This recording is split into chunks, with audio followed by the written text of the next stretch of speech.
Yesterday, we interviewed author Omid Scobie about his buzzworthy new book, Endgame, inside the royal family and the monarchy's fight for survival.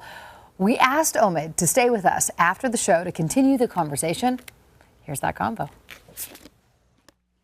Omid, you've said in previous interviews that you didn't interview Meghan for this book. So what help or assistance did you receive from the Sussex camp?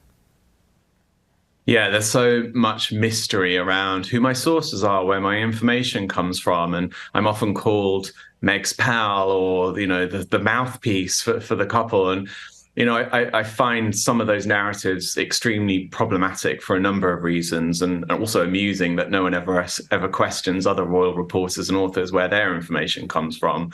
As I've said time and time again, there isn't this world in which Meghan is my secret friend or I'm privately sitting down with her for conversations to receive information. In fact, I've never interviewed Meghan. There's just a world in which that hasn't happened. But I've always endeavored to be really transparent about where this information comes from, not just for Meghan, but with other members of the royal family as well. You develop close relationships with the aides, the communication staff, the private staff, the courtiers that are around these people that are in their orbits. And for Harry and Meghan, when they first came onto the scene as a couple, my background was in entertainment news. So, of course, I then have contacts in that world too. And so it gave me a step up at a time where many in the UK press were clamoring for information about this woman that they knew very little about. But I'm really proud of the fact that I've been able to get these stories without this kind of lazy path to being a friend or receiving private tape recordings or whatever else I've been accused of. It just doesn't exist. Yeah. So if you have spoken with mutual friends, maybe people that have worked for Meghan and Harry to get some of this information, can you tell us, are they breaking confidences that were shared with the Sussexes, or can you tell us, did the Sussex give them permission to talk to you? It's interesting, with Finding Freedom, which was my last book on Harry and Meghan's exit, there were many people in their lives and their orbit that saw the couple unable to speak for themselves and took it upon themselves to either stick up for them or try and correct certain narratives that were in the press. That, of course, was a different time. The couple now speak for themselves. We've heard Harry be very candid, warts and all, literally, in Spare. So there isn't a world in which they need to kind of quietly get things out in that way anymore. Now, actually, one of the problems I encountered when writing this book was a lot of those contacts that I had for Meghan in the past didn't feel that it was necessary to talk for her or to help her in any way because they know that she can do it herself. And also this world in which the tabloids consistently call me Meghan's friend is something that they don't want to feed into. So if anything, those rumors have hampered my ability as a journalist. And it's also why there isn't a chapter about Meghan in the book. Okay.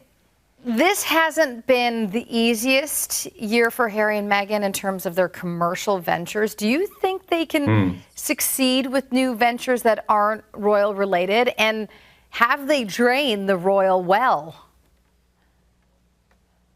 One thing that was made very clear to me by people on Harry's team after the release of Spare was that this is it. There's no paperback update. There's no part 2. This is like moving on from that period of their lives where they've been able to share their side of the story and set the record straight on those matters. Now they're living their lives in the way that they want to. They speak when they want to. I think for them now, their challenge is they've clearly moved on in terms of telling their story, but their challenge is moving away from being connected to the story. They will always be included in the sort of soap opera and the circus that is the royal family. I realize that books such as mine keep that going. Now, Meghan, of course, successfully sued the Mail when it printed parts of her personal letters. And one of the parts of your book that's getting a lot of buzz is you're revealing the contents of written communication between Meghan and her father-in-law, the King.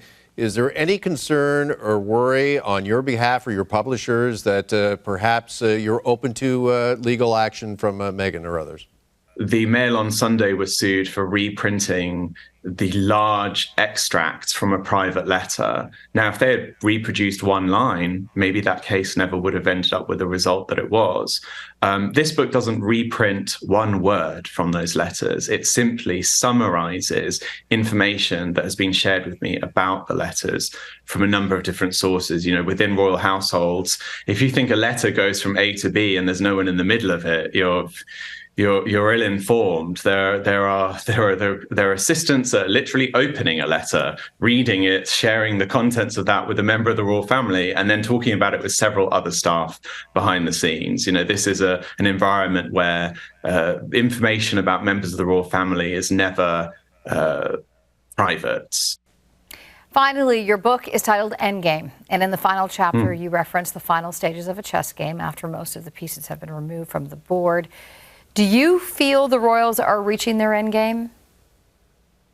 You know, people ask a lot about the title of the book, Endgame, and whilst I'm certainly not declaring the end for the royal family, I do believe that we've reached this pinnacle moment in time where the royal family, as we know it in this new era, faces a very different future. And you only need to look at monarchies across Europe to see examples of other families that have gone from glory to fading into insignificance through ill-informed decisions or a different feeling of support from the public. And that's often down to a number of different parts that they are in control of. It's why some of the European monarchies are now tourist attractions and nothing more. I think that the British royal family has had over the years a lot to offer, and there are many things for us to be proud of. But I also think that it is a publicly funded institution that we should be able to scrutinize and question exactly the same way we do politicians. And this world in which royal correspondents will only resort to puff pieces and sort of like positive coverage in order to maintain their access doesn't actually do the public any service in knowing who is within operating the institution and who are the players actually in charge of it. Well, it is a book that has been generating worldwide headlines this week. Once again, here it is right here. It is called Endgame from Omid Scobie. Omid, really appreciate you joining us here on The Morning Show. Thank you so much for your time. Thank you.